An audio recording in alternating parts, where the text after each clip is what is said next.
silhouette. I'm getting stronger, step by step. The clock is ticking, but there's no time for regrets. I've been flying from town to town. নমস্কাৰ বন্ধু বান্ধৱীসকল মোৰ চেনেলৰ যোগেদি আপোনালোকলৈ অভিনন্দন জ্ঞাপন কৰিলোঁ মই আজি আপোনালোকলৈ এটা নতুন ৰেচিপি লৈ আহিছোঁ এটো হৈছে খাৰৰ ৰেচিপি এইটো মাটিমাহ লৈছোঁ মই কচু টেপু কেইটামান লৈছোঁ খাৰৰ লগত বনাবলৈ ইয়া তেজপাত লৈছোঁ জলকীয়া শুকান জলকীয়া লৈছোঁ মই শুকান জলকীয়া কেইটামান আৰু পচপন গুটি ইয়া মই সৰু সৰুকৈ কাটি লৈছোঁ আদা আৰু ৰসুন নিমখ লাগিব এয়া মই খাৰ তৈয়াৰ কৰি লৈছোঁ প্ৰথমে মাটি দাইলিখিনি আপোনালোকে 4-5 ঘণ্টামান তিয়াই লৈ কোমল কৰি মাটিমাহ বাকলিখিনি গুচাব লাগিব কেইবাবাৰ ধুই গুচালে আপোনালোকে জানে হকামে নিকামে মাটিমাহ বাকলিখিনি গুচাব লাগিব কেইবাবাৰ ধুই গুচালে আপোনালোকে জানে হকামে নিকামে মাটিমাহ মুগুদাইল প্ৰচলন হৈ থাকে আপোনালোকে ধুই পখালে জানে মাটিমাহৰ বাকলি গুচাব গতিকে মই আগতীয়াকৈ গুচাই মেলি তৈয়াৰ কৰি লৈছোঁ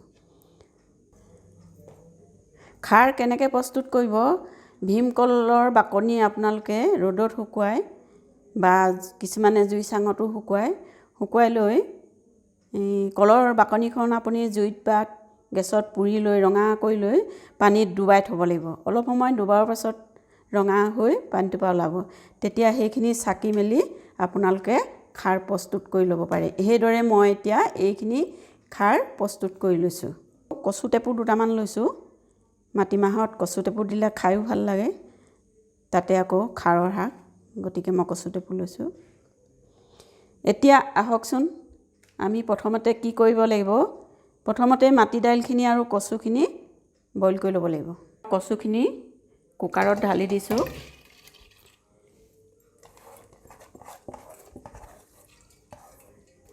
তাতে মই পানী দিব লাগিব পানী আপোনালোকে আপোনালোকৰ জোখৰ অনুসাৰে দিব মাটি দাইলটো কোমল হৈ আছে বৰ বেছি পানী নালাগে কচুকেইটা সিজিবৰ কাৰণে অলপ লাগিব বৰ পনীয়া হ'লেও ভাল নহয় গতিকে মই মোৰ জোখৰ অনুসাৰে দিছোঁ আপোনালোকে আপোনালোকৰ জোখৰ অনুসাৰে দিব সোৱাদ অনুসাৰে মই এতিয়া নিমখ দি দিছোঁ এয়া মই নিমখ দিলোঁ হালধি মই নিদিওঁ যেহেতু মই খাৰ শাক সিজাম খাৰ দিম গতিকে মই হালধি দিয়া নাই হালধি দিলে কি হয় খাৰত ৰঙা হৈ যায়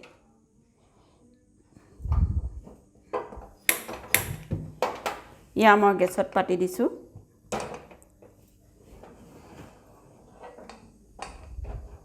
হুইচেল এটা দিলেই হৈ যাব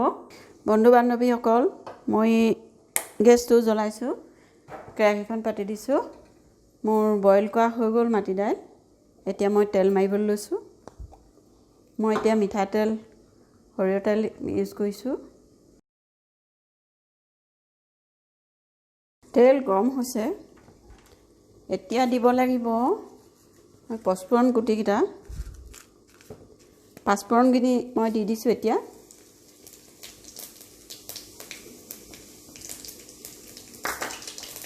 লগতে মই জলকীয়াকেইটা দি দিছোঁ শুকান জলকীয়া কেইটামান লৈছিলোঁ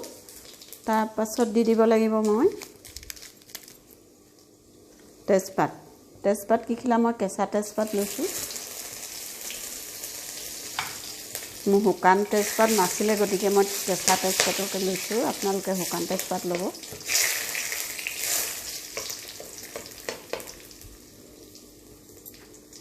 এতিয়া মই দিব লাগিব কাটি থোৱা মই সৰু সৰুকৈ কাটি থৈছোঁ মই মিহিকৈ হেৰি কৰি দিয়া নাই সৰু সৰুকৈ ৰচুন আৰু আদা কাটি দিছোঁ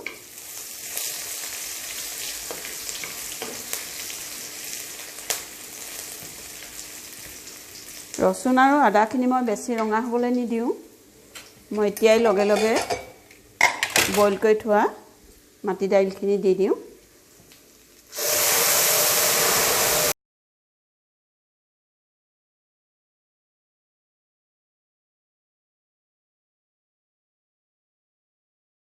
এতিয়া মই সিজিবলৈ অলপ দেৰি ঢাকোন মাৰি দিব লাগিব ভিজি আছে অলপ অকমান দেৰি দিব লাগিব এতিয়া মই দি দিছোঁ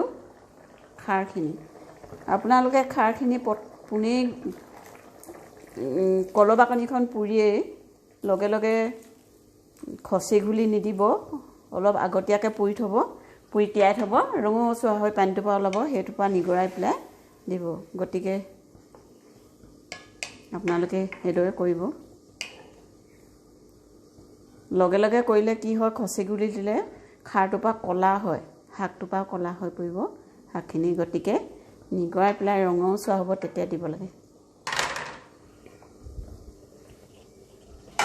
মই এতিয়া অকমান সময় ঢাকোন দি দিছোঁ এয়া মই ঢাকোন দি দিছোঁ বন্ধু বান্ধৱীসকল এয়া মই 5 মিনিটৰ পাছত ঢাকোনখন এৰুৱাই চাইছোঁ এয়া মোৰ মাটি দাইল হৈ গ'ল এইদৰে মাটি দাইলৰ লগত খাৰ দি বনাই খালে তাতে কচুটেপু কেইটামান দি দিব লাগে খুবেই ভাল লাগে মই এতিয়া কচুটেপু দি দিছোঁ ভাতৰ লগত খাবলৈ খুবেই ভাল লাগে মই গেছটো বন্ধ কৰি দিছোঁ আপোনালোকে ভিডিঅ'টো চাব চাই পেলাই বনাই খাব খোৱাৰ পাছত মোক জনাব কেনে লাগে ভাল লাগিব এয়া মোৰ হৈ গ'ল মাটি দাইল খাৰ দি বনোৱা কচুটেপুৰ লগত বান্ধৱীসকল মোৰ এয়া মাটি দাইলৰ লগত খাৰ দি বনোৱা ৰেচিপিটো হৈ গ'ল এয়া মই ৰেডি কৰিলোঁ আপোনালোকে শেষলৈকে চোৱাৰ কাৰণে মই ধন্যবাদ দিলোঁ খাৰ শাক মাজে সময়ে খাব লাগে পেটৰ কিবা অসুখ বিসুখ থাকিলেও ভাল হয় পেট চফা হয় স্বাস্থ্যৰ কাৰণে ভাল এইবিলাক কিছুমান বেমাৰ কাৰণেও ভাল হয় গতিকে খাব লাগে মাজে মাজে মাটি দাইল বা অমিতাৰ লগতো বনাই খাব পাৰে খাৰ কিছুমান বস্তুৰ লগত খাৰ দি বনাই খাব পাৰে খাব আপোনালোকে যদি মোৰ চেনেলটো আপোনালোকে ভাল পায় তেতিয়াহ'লে লাইক আৰু শ্বেয়াৰ কৰিব যিসকলে ছাবস্ক্ৰাইব কৰা নাই ছাবস্ক্ৰাইব কৰি ল'ব আজিলৈ মই ইমানতে সামৰিছোঁ নতুন ভিডিঅ' লৈ মই আকৌ আহিম আজিলৈ সামৰিছোঁ ধন্যবাদ